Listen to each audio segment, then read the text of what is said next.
Good evening, everybody. Welcome to the first City of Los Angeles Neighborhood Council Board of Directors video conference for the year. I have a feeling it won't be the last one that we have. If we're successful with this pilot, we hope to be able to do it again in the future in light of the state of affairs here in the city of Los Angeles. So thank you, all of you. You've been very patient. Thank you for spending the last 4 days trying to make it work for you.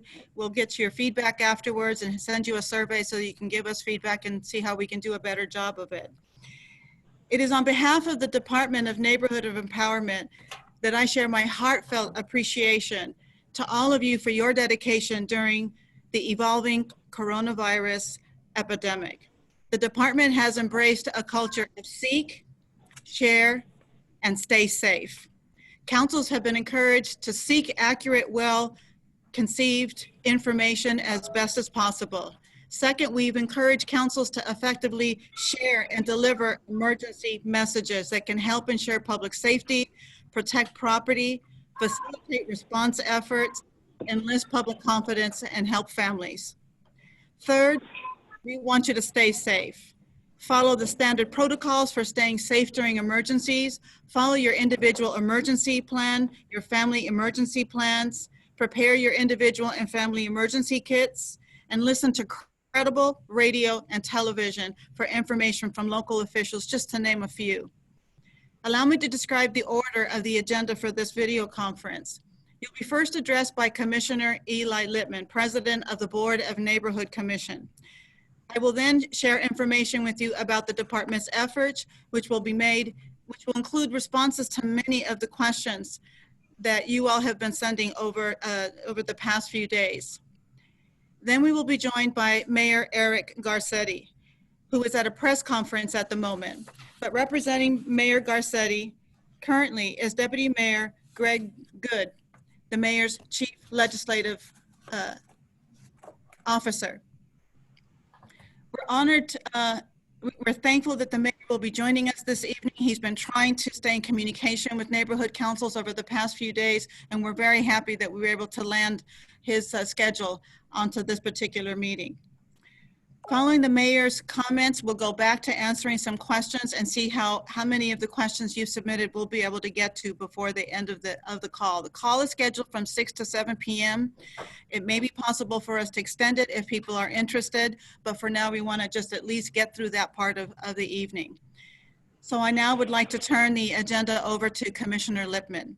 Thank you, Commissioner, for joining us this evening. Yeah, hi, I'm at home right now, and I wanted to say how incredibly proud I am. You know, I follow many neighborhood councils on social media, and it's been great to see what neighborhood councils have done to amplify the voice of the city to reach people who may not get the messages that go out through traditional sources. You really are the link to your local community, and you play a critical role, both as the eyes and the ears of the community, but as the opportunity to build community, to come together as a community, obviously from a safe distance of 6 feet or more. But there are so many ways that we can connect with our neighbors and ensure that those who are most vulnerable in our community know what's going on, have the resources to be able to address this crisis. And this is really, I think, an opportunity for neighborhood councils to step up and show that they are leaders in the city, and that they are able to lead their communities. And so I really encourage you to think of this as an opportunity. I know that we are limited with issues of the Brown Act and other things that we have to comply with, but any way that you can amplify the city's message, provide resources, and provide support for community members during this difficult time is just great. And I thank you all. I know you all have families and jobs to do, and this is your volunteer work. So I do this as a volunteer too, so I really appreciate it. And I also just want to give a shout out to this department staff. I know we get frustrated with them at times, and they are working under extraordinary circumstances right now. So we want to really be kind to them, be nice to them, work with them, and we are so grateful to them as well as the mayor staff as well. I'll hand it back to the general manager to go to the next part of the agenda. Thank you very much, Commissioner. So in summary, EmpowerLA has adopted, as we said earlier, a culture of seek, share, and be safe. We've restructured our operations during this period of time, as most of you know. And just to summarize a few of the things that we've been working on very diligently in the past couple of weeks, very rapidly moving couple of weeks. As you know, the department has canceled all neighborhood council, board, committee, alliance meetings and events in support of the mayor's directives. We've purchased this particular feature so that we can stay in communication with you and have been working toward this particular video conference so that we could, as soon as possible, begin to have conversations with you. We've initiated meetings with the city office of the city clerk and also the office of the city attorney's office in order to be fielding many of the questions that you have had and certainly that we have had about how NC operations can continue or in what aspects they may not be able to continue during this emergency period, given the suspension of board meetings. We've also begun to explore ways in which we could modify the funding guidelines associated with the emergency authority that the authority that presidents have during declared emergencies to spend $1,000 of their neighborhood council funds without board authorization in support of emergency efforts in the neighborhood councils. And we'll be speaking to that a little bit more detail a little bit later. But we recognize that the policies were not created for this kind of emergency, and we're looking at ways in which we can support efforts while at the same time being responsible and consistent with the mayor's directives. And in terms of, so we want to the mayor's going to be addressing some of the questions that you've been presenting to us. And we want to address kind of what we've been hearing from all of you. And I'm going to just continue to try to respond to questions until the mayor arrives. So we're going to be deferring to Mr. Good to let us know when that might be the appropriate time. So you all have submitted over 145 questions in the last few days. And what we've done is we've clustered the questions into some broader categories. There were duplications with those questions. And we ended up with about 4 or 5 broad categories that you've been submitting to us. They fall in the areas of economic concern for the economic condition of the communities that you serve in the cities. You've been asking questions about the Brown Act, various questions related to the Brown Act. You've also been asking questions associated with the specific issues regarding the authorities of the presidents to expend when declared emergencies have been gone into effect. But most important, you've been asking us questions about how to get engaged and how to serve your communities, how to volunteer. And I believe the mayor is going to be speaking to that as part of his remarks. To the broader issue of the Brown Act, which is one of the most important issues that we want to at least speak to this evening. We certainly recognize that with the meetings being suspended and the relief that the governor has given public agencies as it relates to the Brown Act, as one could expect, I don't know that the governor knew that there was a neighborhood council system in the city of Los Angeles. And so everything is always unique to our particular system. So as it stands now, with the Brown Act, with the suspension of the meetings of the neighborhood councils, the meetings cannot take place. So it is only through the authorities of the president that expenditures in emergency circumstances can take place. The bigger issue is also the council. The council is looking and really to try to carry on the business of city government while it honors the requirements of the Brown Act. I'm going to hold it just a second. Thank you. Thank you very much. The bigger issue isn't so much the challenge for the neighborhood councils is not so much whether there's technology available by which to have meetings. We're a perfect example of that at this time. The issue is that you still have to have some way to have a place, a physical place where people can gather. And that requirement creates the challenge for us to be able to find some way to do that with 99 neighborhood councils and even more committees, and keep all of you safe, following the mayor's directives, particularly with the social distancing priority that all of us are being encouraged to follow diligently and with utmost discipline. So we haven't figured out a way to do that virtually. And until we have an opportunity to figure out a way to do that virtually, the suspension of meetings will continue to be enforced. It's not intended to be punitive with neighborhood councils. It's just considered to be the best practice given this kind of emergency. But we're going to continue to follow up with you as soon as there's some opportunity, some creative way in which we can allow you to go back to having your meetings in a safe way, following consistent with what we know are the best practices right now, given the emergency, the nature of the emergency that we're following. So we'll continue to be talking with you about that. We know that there are a lot of questions about also how people can volunteer. So one of the things that we're looking at with the guidelines that the presidents have available is many of you are asking questions about whether there can be an increase in the amount of money that presidents have authority to expend, or whether or not you are going to be able to roll your dollars over because all of your meetings have been suspended. So that means your whole operations have suspended your ability to spend money between now and June. And I want to take a minute now to commend the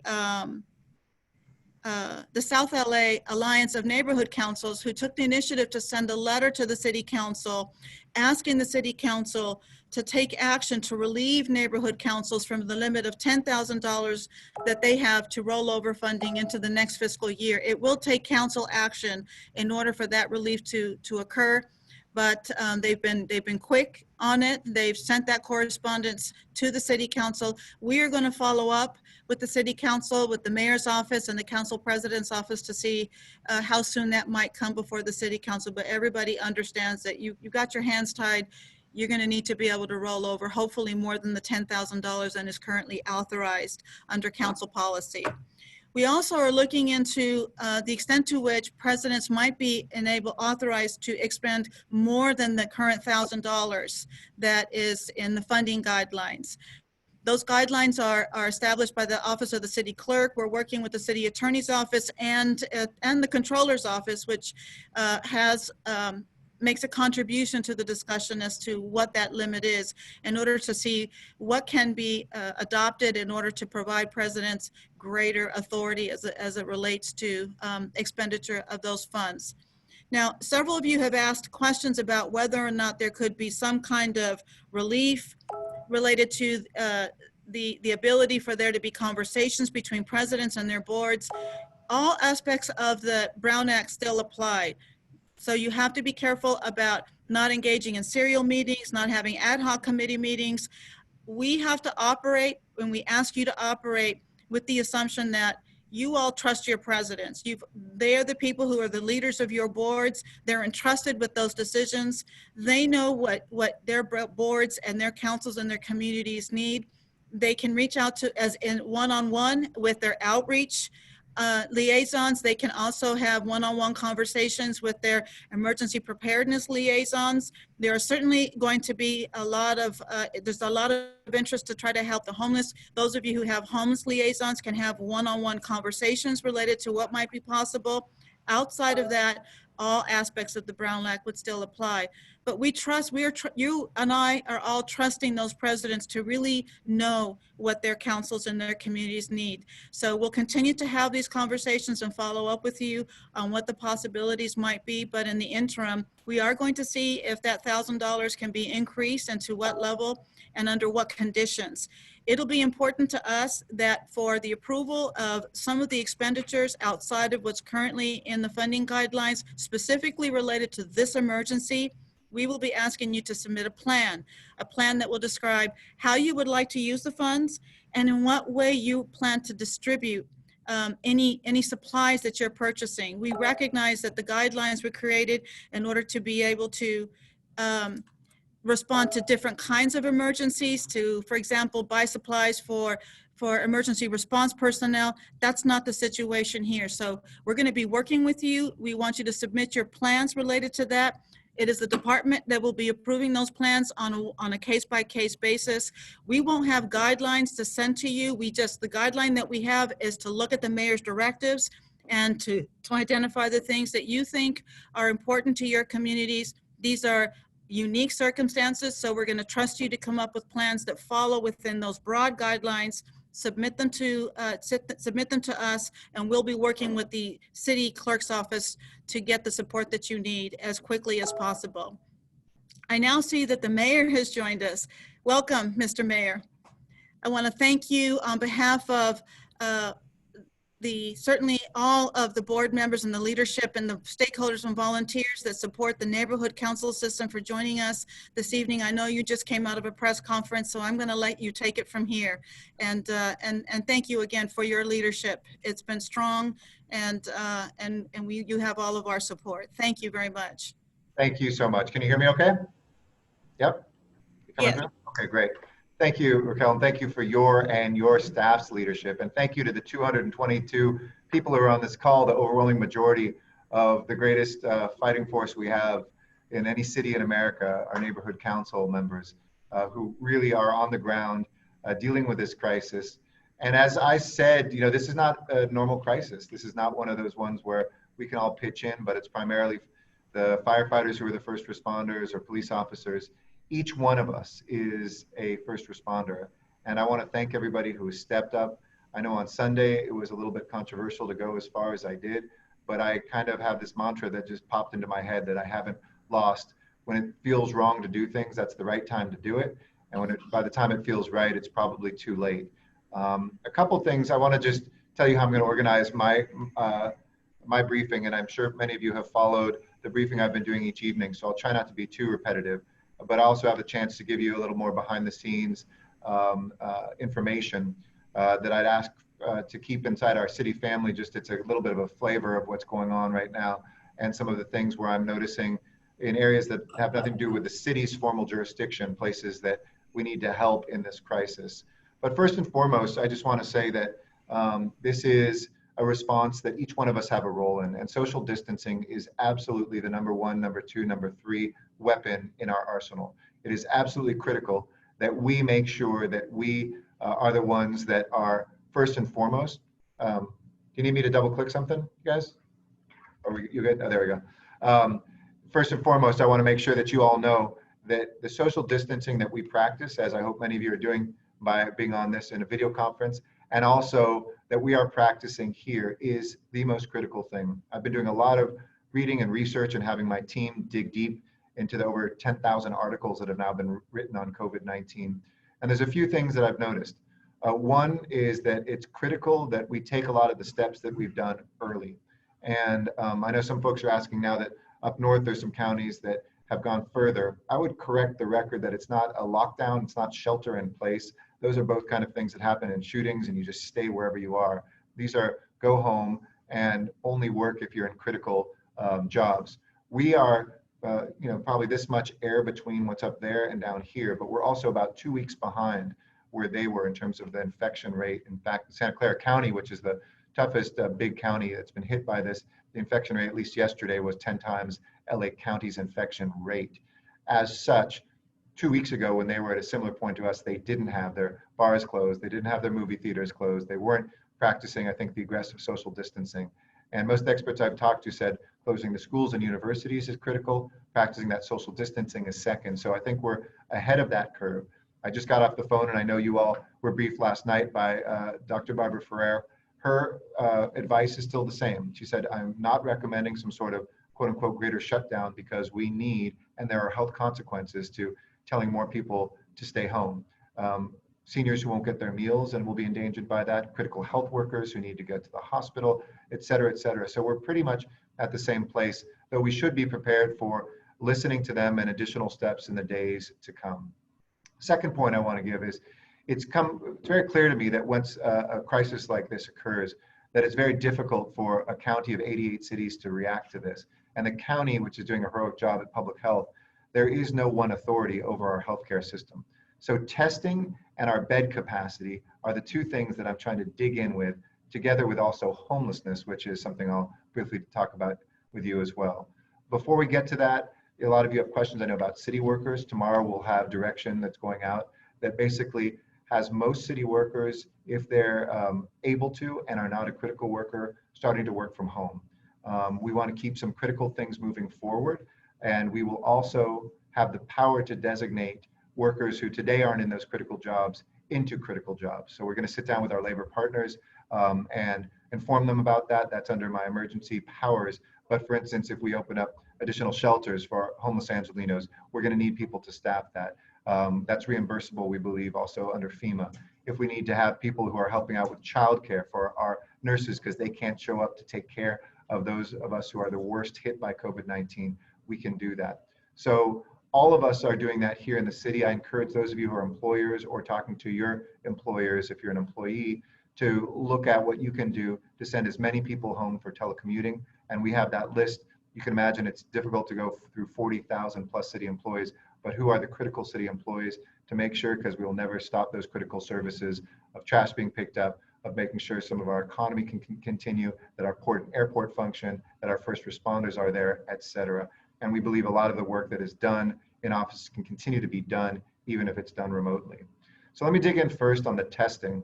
I know for a lot of us, we wish that there was a lot more testing, and there's been a failure in this country to prepare for a pandemic like this, and the writing was on the wall for a long, long time. That said, I haven't been passive on this, whether it's through the state getting more testing or actually going deeper and looking. Remember, tests are more than one thing. It's not just we need more tests.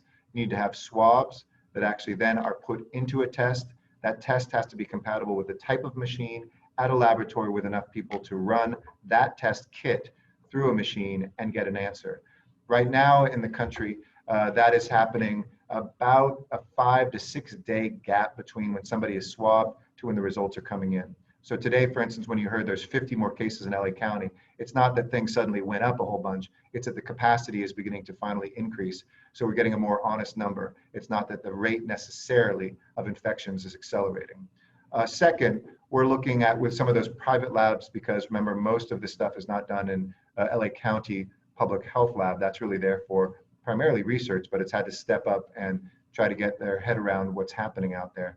But we've talked with folks like Quest. We're looking at popping one up, not popping one up, but Quest is looking at having one in the city of LA, one of these labs. They're hiring people like crazy. They're buying the equipment. It's not so much a shortage of kits right now, but we are hopefully close to announcing in the next couple of days a partnership with at least one, if not a couple private labs, to be able to increase the number of people that can get tested.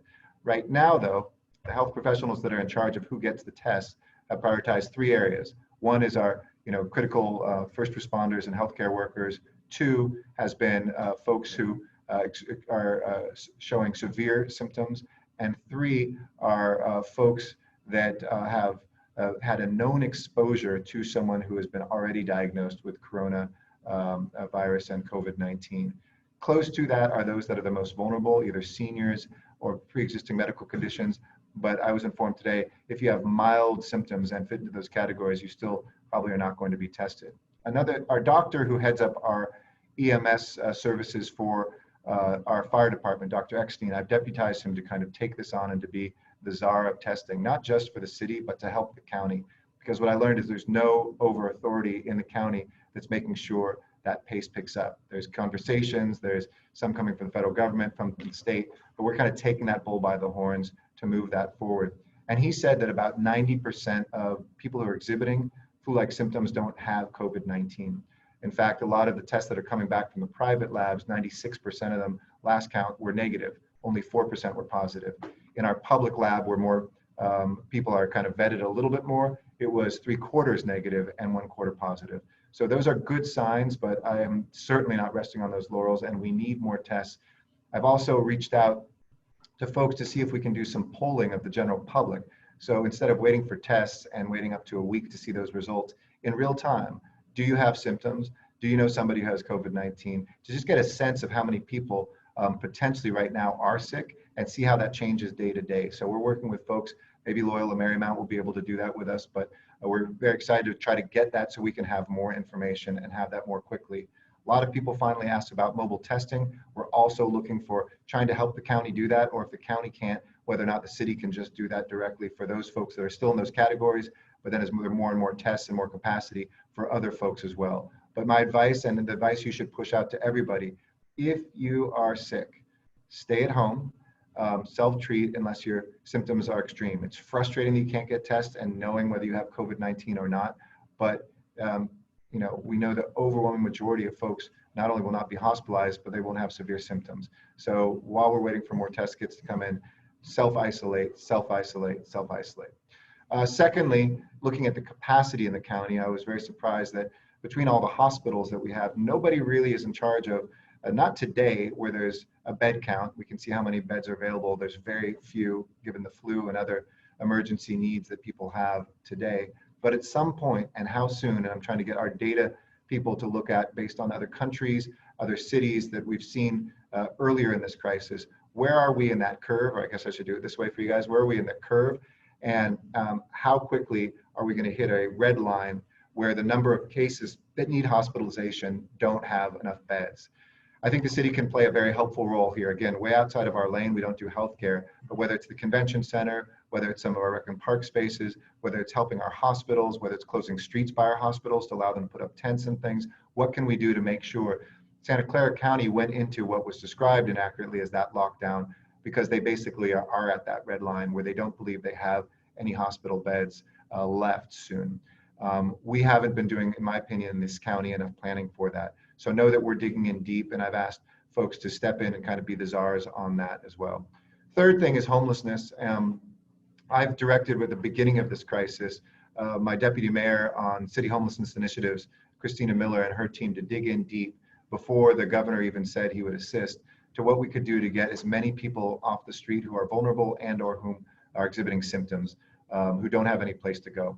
We started looking at our rec centers for that. We've looked at the school district, though I think schools will be a little bit complicated and not the best place for people to be. And we also started ordering some units that would self-contain people who look like they have those symptoms, and we don't want them to be around others. The direction on this, and there's been a lot of back and forth, is very clear from County Health. People are not better out on the streets. They don't just stay in a tent. There's not some like 14 days somebody stays in a tent. They pass this on to others. It can go like wildfire through not just encampments, but then communities. So the best place is for people to come indoors. As we can appreciate, that's a logistical, legal, funding undertaking that is huge. But I'm confident that in the hundreds, and we're making plans for in the thousands, we may be able to stand up areas to make sure that those folks who are unhoused can get somewhere if they're at risk, and those that are exhibiting symptoms can be isolated. Of course, if it gets bad enough that they need to be hospitalized, it doesn't matter if you're homeless or if you're housed, hospital beds will be available without discrimination as far as they're available, per my earlier point. So in the next day or two, we hope to put some of that out. Never let a good opportunity go to waste.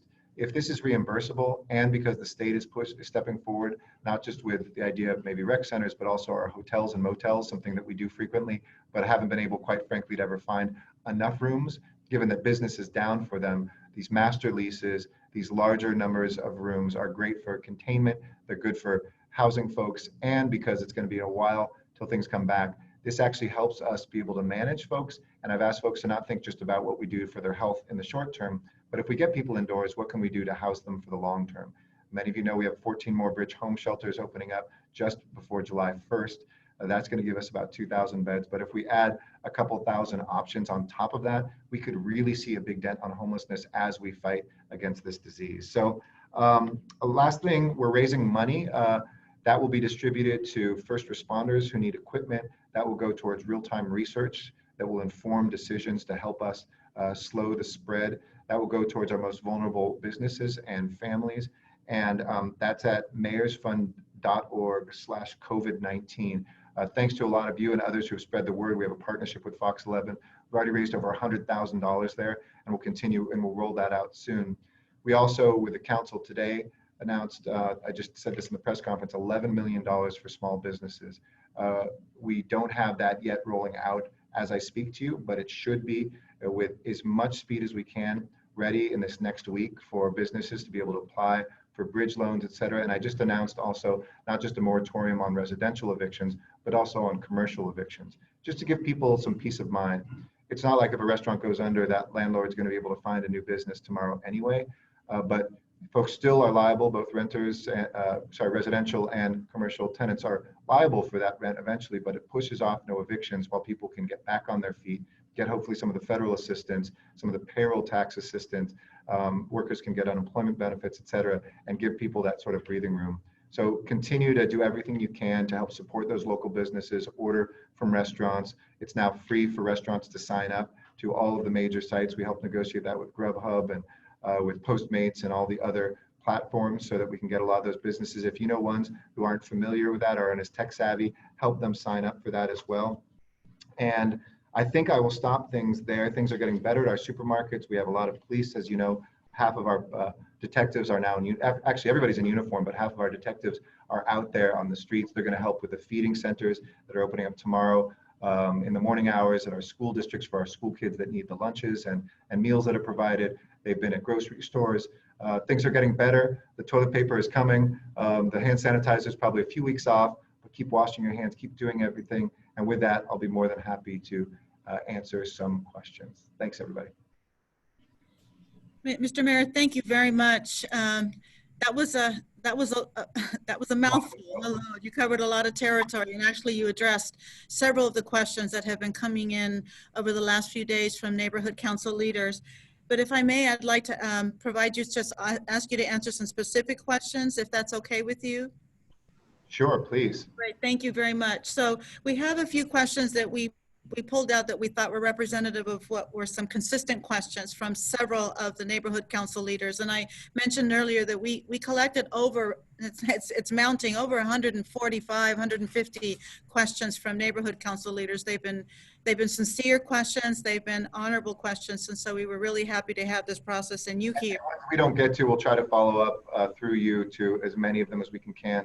The council members and I had a conference call, and I had, I think, from that 80 different questions. We put that on a matrix. We'll add that as well. I know they had 101 items, but we'll get to as many as we can today. Thank you very, very much. So the first question is, how are we going to respond to Angelenos who can't pay their rent due to missed work? Looking at the example of Italy, they froze rent. Wondering if we should do the same in Los Angeles, and the person thanks you for your consideration. Absolutely. So the law on this, I don't know what it is in Italy, but the law on this is still that people are liable for that rent, but we said no eviction. So, you know, I said that through March 31st. There's no way that's going to stop. I think on March 31st, we know that. So we'll look at what the next deadline, we'll push that out. The law is still that obviously people still have to pay, and we have mom and pop folks who need to make sure that they get those payments to keep the apartments going as well. But we thought it was the safest thing to do to allow people to make sure that they're not going to be evicted. And the same thing with commercial properties. So happy to look into. Also, one of the other things we're looking at is rental assistance. The best of all worlds is that people can pay their rent, that landlords do get that rent, and that renters are able to meet that. So we already have some rental assistance programs. We're certainly going to see that exhausted quickly. And working with the county as well. They're going to be extending that from Prop H to help prevent people from becoming homeless. So we'll get assistance in dollars. We'll make sure there's no evictions. We can't say, you know, you're excused from all rent altogether, though. Okay, thank you, Mr. Mayor. The second question is, will small businesses forced to close get any relief from the city, or will there be also a moratorium on evictions of businesses forced to close? But I think you've addressed some of the. So yes, that was hot off the presses. I think it's the first place in the country to do it.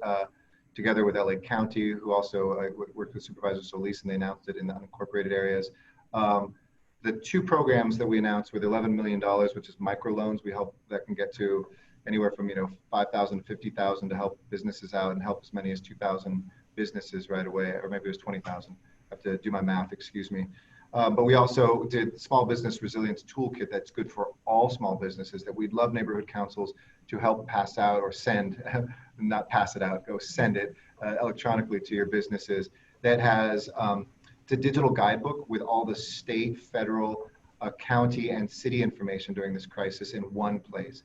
because I know for businesses trying to pull this in and that in, and we will update that as the federal stimulus package and relief package hopefully comes through as well. And as we just heard tonight, $1 billion from the state has been authorized, and they're figuring out how we're going to spend that. We know some of that will be on homelessness. So you can check that out, the EWDD website.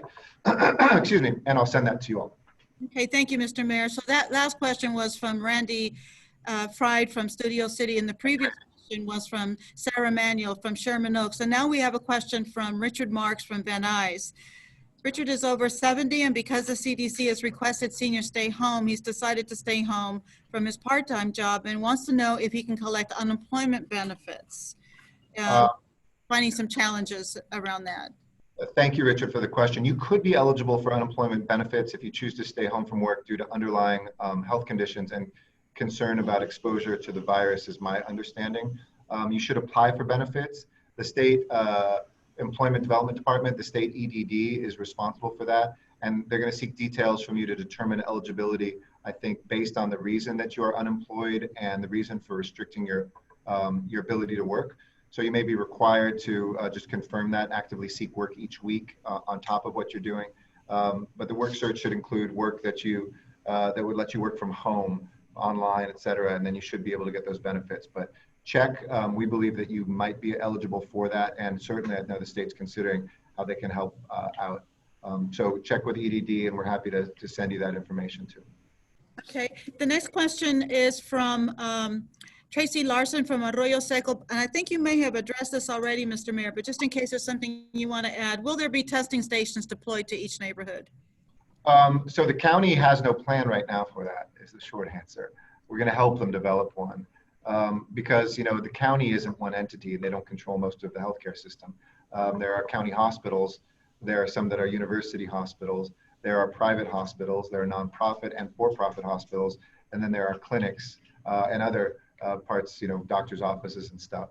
So my ideal is to make sure that we do this in a geographically spread out way. It won't be one in every neighborhood anytime soon, but if we could start with 3 or 4, kind of, you know, think about the bureaus that we have, maybe police bureaus we have, then go and try to get them at the, you know, district level. Eventually, I don't think we'll ever be at a place where every neighborhood would, but if we could get, you know, a half a dozen first out and then a dozen out in the next couple of weeks, that's what we're working towards. Don't hold me to any of that because a lot of that is in real time. As I said, the city's never done this before. I've got really good people on this and I'm personally getting involved in it, but it's going to require on contractors that are out there, companies, people, kits, swabs, equipment, the machines, the processing, and then the feedback loop, because they have to be able to tell county health who pops as a yes and inform doctors and people of that too. But I think if we meet in about 3 or 4 days max from now, we might even be able to have the first of those up and running. Again, that's not public information right now, but that's how quick we have worked this today. People worked around the clock and last night in my office, again, in a space that's not ours and that we haven't done before, but I hope we can deliver that and we will share that with you immediately. And that's a little bit of a behind the scenes preview. Well, I certainly have seen the office working 24 hours, Mr. Mayor. I've seen that myself. They've been amazing. We do have a question from Charles Savinar from Northwest Hollywood West, really asking questions about activities that 6 Bay Area counties have taken initiatives around shelters and place programs and what might happen in Los Angeles associated with that. That's a popular question, as you can imagine. Of course. So as I just said in my press conference, and I think I said at the beginning of this, I hope I can continue to say the mantra, let's get rid of shelter in place. It has the wrong evocation. Lockdown does too. People up there in Northern California are walking their dogs. There's huge categories of people still going to work while practicing social distancing. It's more of a spectrum than the way you want to picture these things. It's not like we're in room A and suddenly with the restrictions on Sunday, we're in room B, but Northern California is in room C.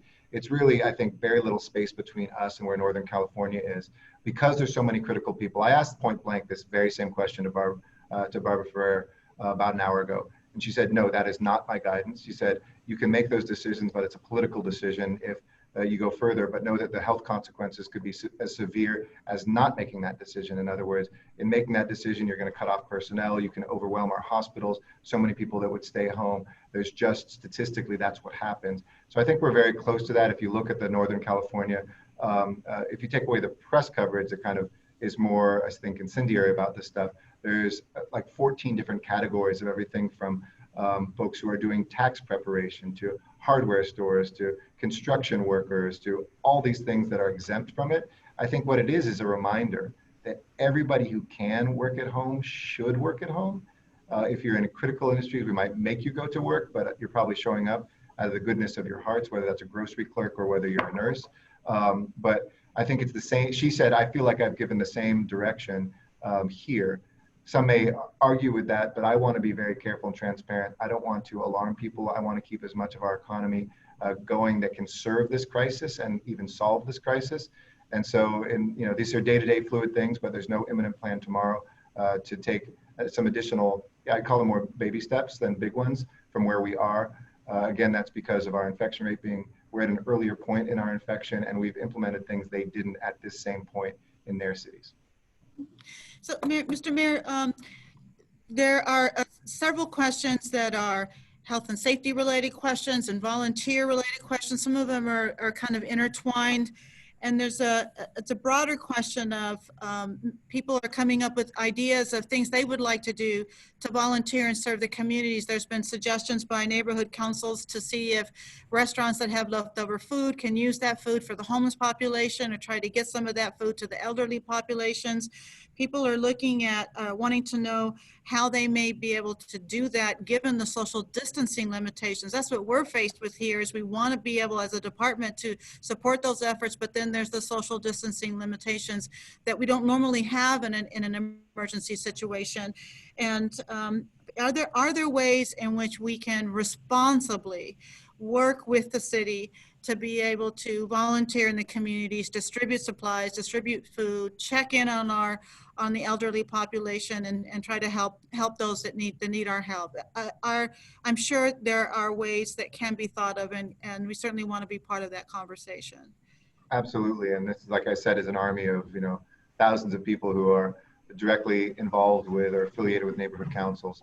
So I have the power under the emergency powers in this declaration to, as I said, cross-assign city workers to different tasks that are urgent and needed. I also have that power with everybody, and I'm not going to forcibly put people to work. We're not in that kind of an emergency. That power does exist with the mayor, but for those who want to, if we have shortcomings, that's one area where I may be looking for citizen volunteers, where we see, for instance, it may not be direct service, but if we start setting up childcare for healthcare workers, is that something that you already know what to do in a space where we can space out children with a proper social distance, but help our first responders or our healthcare professionals make sure they can get to work? Same thing with seniors. Can we set up a way to make sure that we have seniors that are being served? We have the official seniors we know about who already go to our city senior centers, to our rec centers. We're still feeding them, pick up and drop off, but we want to do more delivery. So we may be looking for those volunteers, but don't wait for the city. You guys are already elected leaders in the city. And one of the things I told my own staff and what I've told my general managers is you're leaders, so lead. We had some general managers, a couple, not the ones on here, saying, oh my gosh, what are we going to do? Who's going to clean my, door handles? I said, you're a general manager. You figure it out. Or if you have a problem, come with a solution. And I'd say the same thing with everybody out there. The great force multiplier of this neighborhood empowerment model we have is you don't have to wait. I know there's a lot of questions that are particular neighborhood councils about spending money and all of that I know the department's going to address. But whether it's through those resources or just the volunteer resources that you have, organize a way for folks to keep that distance, but put a piece of paper under every apartment door or home in a given neighborhood and walk those 4 blocks and say, are you a senior who's shut in? Here's my number, call me. And then organize a way to be able to bring them food or help them understand what a food ordering app is if they don't know that. You can look for those folks who have disabilities right now, or look at taking care of neighborhood kids. If you know there's somebody who will lose their job or is a critical worker, see if you can take that child in and care for them. Practice the good practices that we're mentioning, but children still have to go someplace. They still have to be supervised by human beings. And that's a great way that you can help too. And finally, I would say the other way that you can help each other too is just by checking in on the social isolation that people are experiencing right now. We're doing that with families and with loved ones, but do it with your neighbors. And I think neighborhood council members have always said, no better than council members. Council members know better than the mayor. What's going out on the street. And at that block by block level, you know who those folks are who might be the most socially isolated. So it's not just doing, errands for them. check in, see how they're doing, you know, sing them a song. I did a workout this morning with all the folks that I work out with, and we did it via WhatsApp video, and there's spaces for 4 of us, and we were all just working out in our own homes, so we didn't have to infect each other. There's creativity, there's humor, there's life, there's culture. Share that, do that, use that, and don't wait for permission. Just go ahead and help out. Thank you, Mr. Mayor. That should be the last question that we'll have for you this time. We hope to do this again. Though we hope this emergency ends sooner than that, and there won't be a need for that. But thank you very much. And one last note too, if folks want to, you know, every few days or so, and certainly if there's any big things, it's great to do this video call, and I love seeing you all, but we can also sometimes pop on a conference call. It won't necessarily be, it might be a listen only mode, but where I'd love to give you downloads of things. I was able to do that with the 88 mayors of LA County, for instance, before we did what we did on Sunday. I wanted to do with the neighborhood councils, but we couldn't throw it together in time. So we'll work with the department to set that up. I want you to be key distributors of official information, and I want you to know things ahead of time. I'd ask you to respectfully not spread everything that I talked about, because I want to give you that behind the scenes kind of look at what's next. And if you have any ideas for ways that you can help directly, please let the department know. I'm going to ask you to go through the department, just because my office, as you can imagine, we get 1,000 people contacting us about kits, about this, about that. And so our bandwidth is trying to do the most urgent stuff, but they will sift through those, bring stuff to us, and we look forward to working really closely. My last note is we're going to get through this, guys. Many of you know this. Life will return to normal. It's going to be a tough couple weeks. It's going to be a tough couple months, but this will define our future. We're going to come back. I have full faith in that, and I have faith in you. I'm so proud that you are helping lead this city. So take that leadership and bring us home. Thanks so much, everybody. So, Mr. Mayor, we know you have a hard 6:45. We really appreciate that you were here with us for us, and we understand that Greg is going to stay on the video conference with us. So, yes, you just got upgraded. Thanks, everybody. All right, thank you, sir. So we're going to continue to respond to some of the questions that you all have presented. And happy St. Patrick's Day, everybody. To all the Irish Americans and anybody who loves an Irish American. I know we can't be in bars tonight, but you know. Nice green tie. We noticed the green tie, Mr. Mayor. Thanks. Thank you. Thank you for staying with us, Greg, to represent the mayor. We greatly appreciate it. So just going to some of the questions that in the last at least 10 minutes and a couple of summaries that we have for you. And Greg, if there's something that you decide you want to just kick in and respond to, just feel free to start talking, and I'll defer to you on those issues in case something comes to mind, because you have more information than I do about kind of what's happening on the broader scale. There's a question about the availability of information the department is sending out in different languages. We are working to do that. We're working with Channel 35, who's put together some video information on this emergency, and we're getting ready to try to get some of that information translated into I believe it's already in Spanish and Chinese. Now we're getting ready to get that information translated in Farsi as well as in Korean. So we will continue to try to make that information available. We're going to also try to start translating the e-blast that we've been sending to you. We've sent about 3 of them. You will probably be receiving one almost every other day, because that's how fast information has been coming out. And we're trying to find an efficient way to do that so that you don't all get a language that you're not interested in. So it's one e-blast. We don't want it to be a long email. We'll find some creative ways to do that. We appreciate the question and know that that's important. Broad, important question that you're asking regarding the April 15th deadline that the department has for you to approve your bylaws amendments. We've been working with the city clerk's office on that particular issue. The process that we're working on is to identify the extent to which the bylaws amendments for some neighborhood councils that they perceive to be fairly critical. And right now we've looked at about 10 neighborhood councils that have been identified as having somewhere where they feel like there needs to be a lot of clarification in those bylaws. The broader question is, the bylaws approval was important in order for the city clerk to stay on schedule to prepare for the 2021 elections. Just know that we're having those conversations with the city clerk's office. At this point, there's been no extension of that April 15th deadline.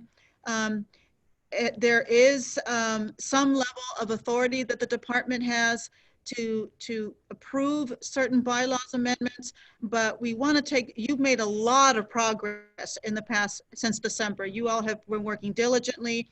So it's possible that most of those amendments have already been made, but we're going to talk to each neighborhood council individually with the presidents, of course, or whoever you've designated as you to review your bylaws, to go over that and then to have conversations on a case-by-case basis around some of those issues.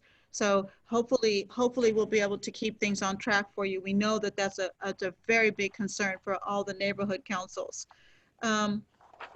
As you heard from the mayor, in terms of volunteering, a lot of you are asking questions about, is it, you know, whether or not, how you can volunteer, especially because of the social distancing limitations. Your plans, what you submit to us, is what we'll be taking a look at. But I think what our approach is going to be doing is to work with the emergency management department, to look at other departments that are actually doing some distribution. The Department of Aging, for example, was on a call today talking about how they were going to try to get food to seniors.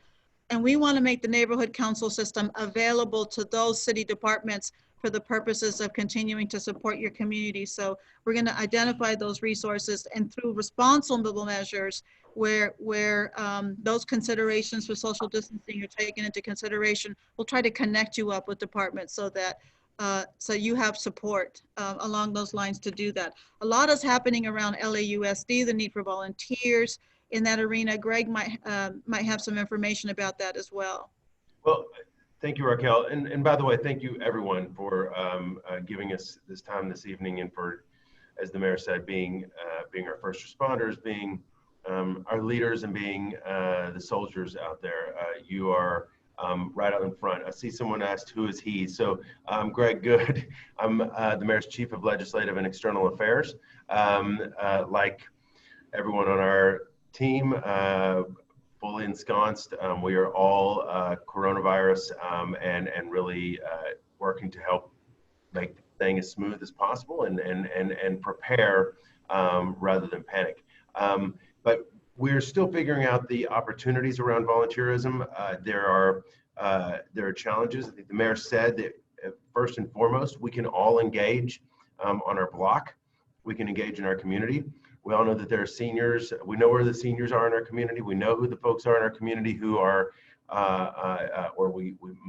folks like the folks on this call certainly do, because you're so tapped in and so wired with your communities. You know who are the most likely to be socially isolated in this time. And maybe the most important volunteer opportunity right now is reaching out, connecting with folks, connecting with folks on your block, connecting with folks in your community who you know may be spending a lot more time in their home by themselves than they have.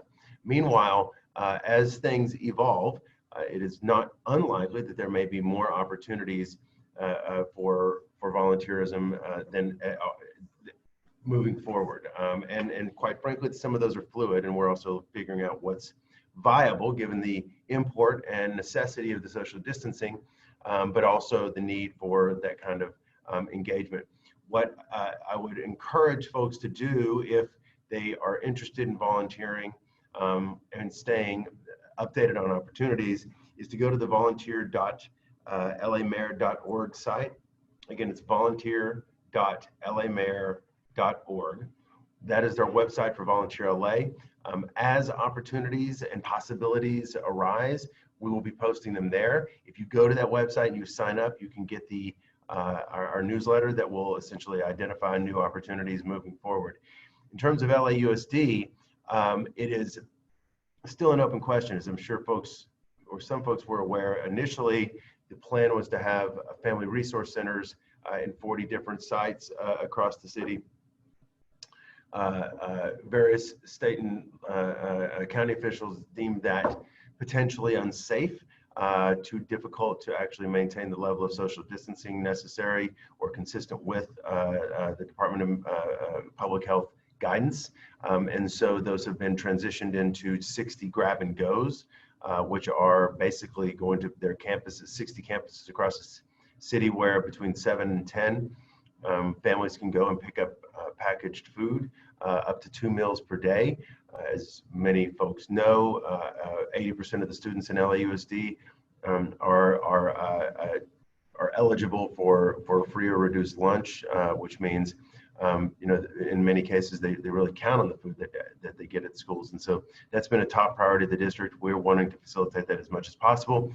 Not sure yet if there will be volunteer opportunities, but if there are, again, if you go to volunteer.lamayor.org, we'll apprise everyone in the community of that and sign up, and you'll get noticed as those come. So sorry for the soliloquy, but again, reach out in the way you know, very naturally, and then stay tuned for opportunities as this thing moves along. Greg, would you be interested, if I can get this feature to work, to answer questions from people that are on this video? Yeah, certainly. I guess I shouldn't have asked you that if you weren't interested. Now you're on the spot for a second. Just trying to now. So this is a lot more fun than most of my day right now. So this is good. For those who are attendees, I'm going to. Oh, okay. So I think Julia is going to unmute individuals. Can we start with Aaron Block? I believe Aaron is on the call. And do you have a question you would like to answer, Ms. Block? Hi, Aaron. Oh,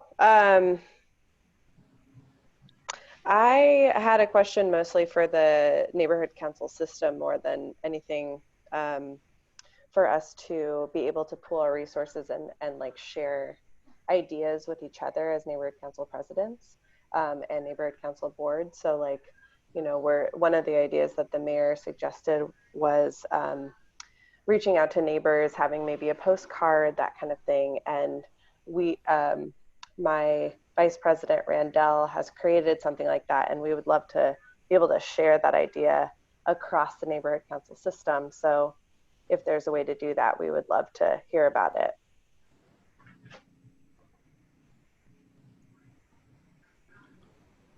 That's for you, Greg. No, I thought that was for you. I mean, I'm assuming there are opportunities, and you know, Raquel and the Department of Neighborhood Empowerment are fully engaged in trying to navigate this very unprecedented territory. And so we would certainly support and recommend any way to share best practices, which I think, Aaron, is really what you're getting to. And I think it's a great idea. It's actually a crucial thing for y'all to do, because there's so many, we've already heard, we've had so much incoming about different neighborhood councils doing creative things. It's been really gratifying, really inspiring to hear and feel that. And so we would officially encourage Dunn to continue working towards facilitating sharing of those practices. Great, thank you. So we're going to add that one more question. We're going to see if, Julian, could you bring in Albert Farias? Hi, Albert. Hi, hello. Thank you for taking my call, my question. This is Albert Farias from the Voices Neighborhood Council. I'm the chair. Thank you. I understand that from the funding manual for the neighborhood councils, the chairs have the authority, the emergency authority, to use at their discretion $1,000 to be used immediately for this situation. My question is really about this is an unprecedented time, and going through the process of having done approve the limits or approve what we deem as the chairs as allowable, it limits our ability to act swiftly and purchase necessary items for our neighborhood. So I'm wondering how we can more effectively use the $1,000 that is at our discretion, specifically for emergency services and our supplies, if we have to go through this process. So that's a question for the department.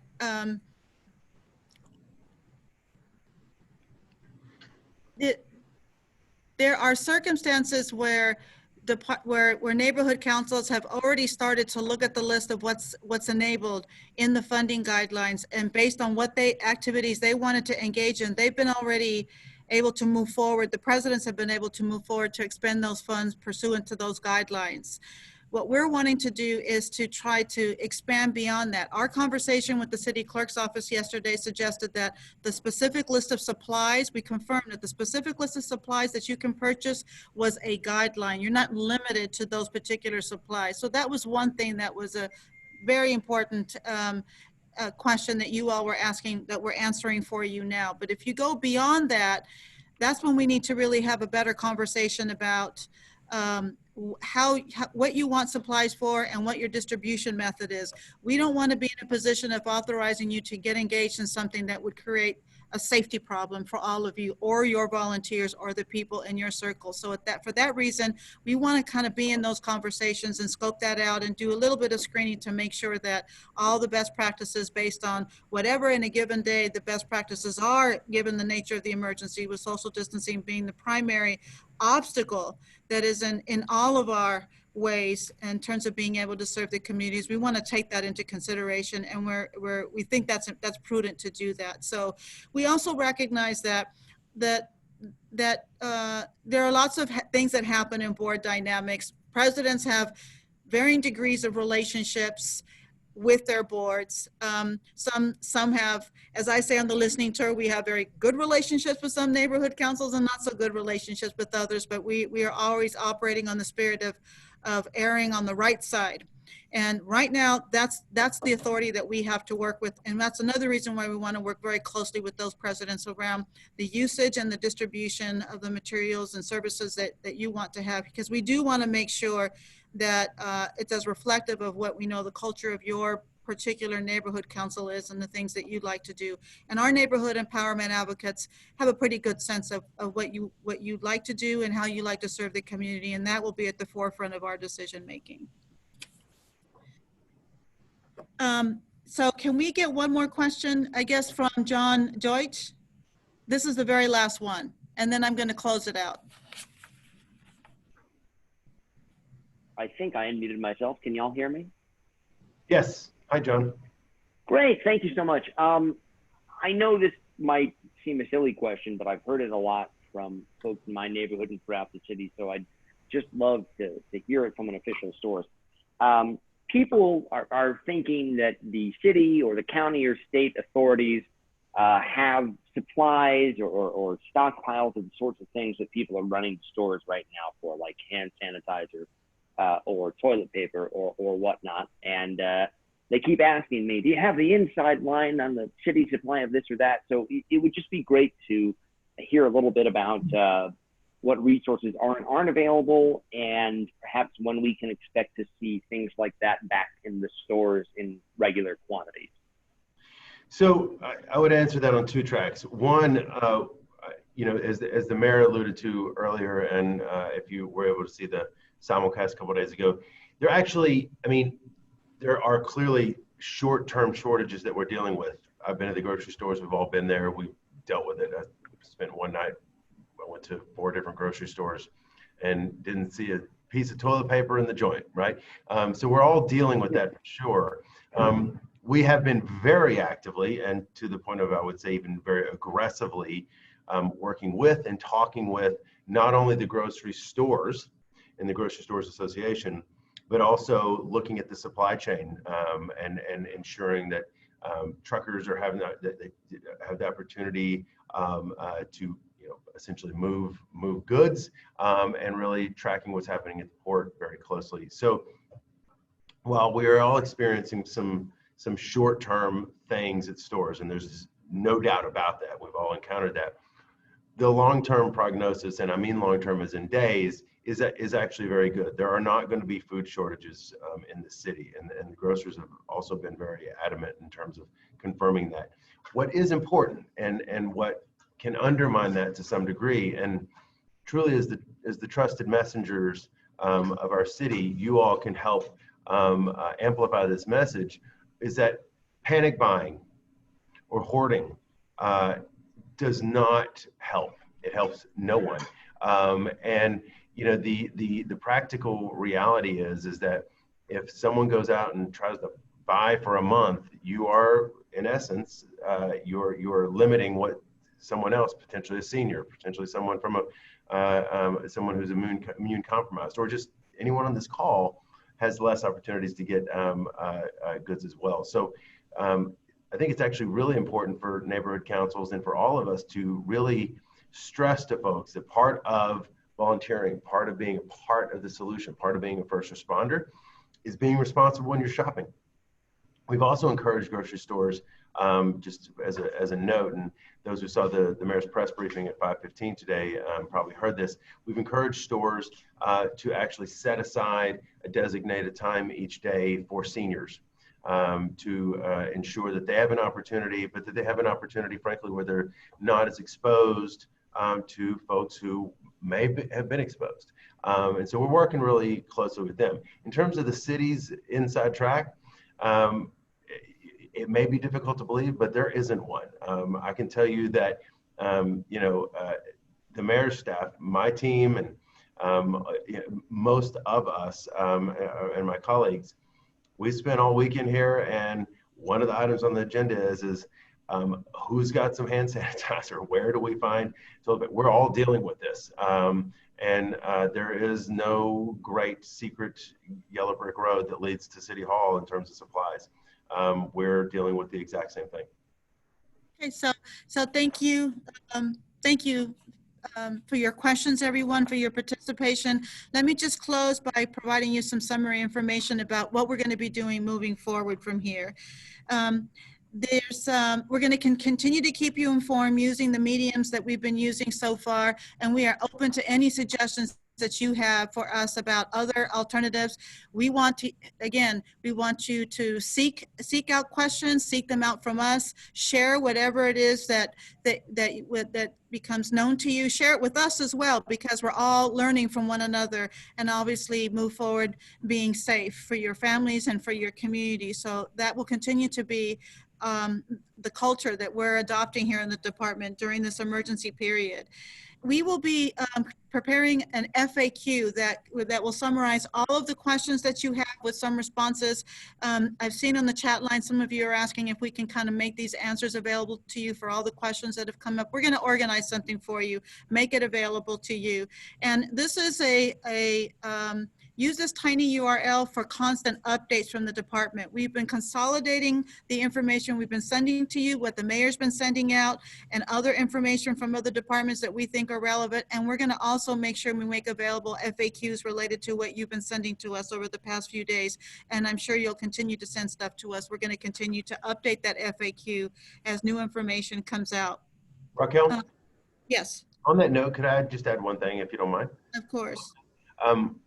I can't overstress, and the mayor, I think, alluded to this as well, how crucial our neighborhood councils are as first responders and as trusted messengers. I've been reading the comments that have been coming in, and there've been quite a few about misinformation, and that's a fact. There are bizarre, disingenuous, unconscionable, weird misinformation efforts going on out there at various points, that to the degree that you can disabuse your community and your neighborhoods and your members of that, this city will benefit. So be aware that the mayor every single day at 5:15 will be doing a daily briefing on Facebook and Channel 35. Please follow. He will be giving full updates on all the day's events. And that is the surest and truest source of information. Raquel and the Dunn newsletter and website is also a hugely crucial source, because Raquel's getting all that information directly from us. And then obviously the mayor's website, we will have tons of information ongoing in a very real-time setting. So please assume that role of being truth tellers out in the community, because we need that. Yes, we appreciate that, and we appreciate the support that we've been getting from the office to be able to do the best job we can with that. We, in general, because we know that updates are coming out all the time, want you to rely on us and to share with us what you have available. Your neighborhood empowerment advocate, your NEA, is the first person that you should contact to ask questions of. We are doing a lot of trainings in the department to make sure that they are up to speed on all of the information that's coming out. We've also done trainings so that they can assist you with the technology that we're using. We're going to have to use technology to stay in communication. If there's nothing else that we've learned in the past 2 weeks, is that we need to be prepared for that. And some of you are going to need assistance with that. We are training them so that they can be training you and assisting you in that process. So reach out to them and let them know what your needs are. They're expecting to get calls and to provide you the support that you need. Remember that we have a data portal on our website. You can use that data portal to do some geo mapping, to do different kinds of to look at the information that's there so that you can make some data-driven decisions about the way in which you serve the communities. And we have staff on hand that can help you navigate that process. And I'm sure the mayor's data team that's been working with us so diligently in the data literacy program will be available as well as needed. Don't be discouraged by what's happening. We want you to know that we're here to support you in an individual way and as along with supporting your neighborhood councils. So we'll send you out an FAQ. We want you to use the data tools. We want you to work with your NEAs. Keep feeding things to us because we're the grassroots arm of city government. And the more you share with us, the more we can then organize in order to be prepared to get you information and others the information they need to continue to manage the situation. In the future, we're going to be moving toward telecommuting in the department, which is why the technology is so important to us. But keep your contact information and your rosters current. That is the #1 priority that the neighborhood council advocates have, is to make sure that we have all correct information for every member of your board. Phone numbers, emails, whatever you want to make available to us that you feel comfortable with, make sure that we have that. Please take the initiative to make that call. For you, it's 1 phone call. For us, it's 2,000 phone calls. So if you could help that way, we can make sure that when we send things out, it might be through text messages, it might be through emails, it may be through other mediums. We want to know what your preferred way is for us to communicate with you. So we're going to have a conversation with you in the future about how we're going to go about rebooting the neighborhood council system back to the way it was before. I can tell you that it's going to be a phased approach. We're going to be needing to work with you around all of that, getting your input and about that process. We're not ready to talk about it today, but we know it's important and we'll be working with you to make that happen. So for now, I think we want to just say thank you. I want to take a moment. I'll tell you, I inherited a wonderful group of people here in the department. And I appreciate each of my directors, Semi Park, Mike Fong, Julian Antoline, Tom Soong, for their leadership in the department. Each of the and Armando Ruiz is a terrific director of administration. His entire team has been very dedicated to doing the best that he can under these circumstances. Like all of you, we all have families, we all have children that are suddenly at home. We're trying to figure out a way to do their homework and all that kind of stuff. And we are here for you. So let's stay connected, make sure we know how to keep in touch with you, and we're gonna sign off. So remember our theme and our culture is going to be seek, share, and stay safe. Thank you, everybody. And thank you again, Greg and Commissioner Lippman, for joining us this evening. Thank you, Raquel, and thank you, Dunn. And thank you, neighborhood councils.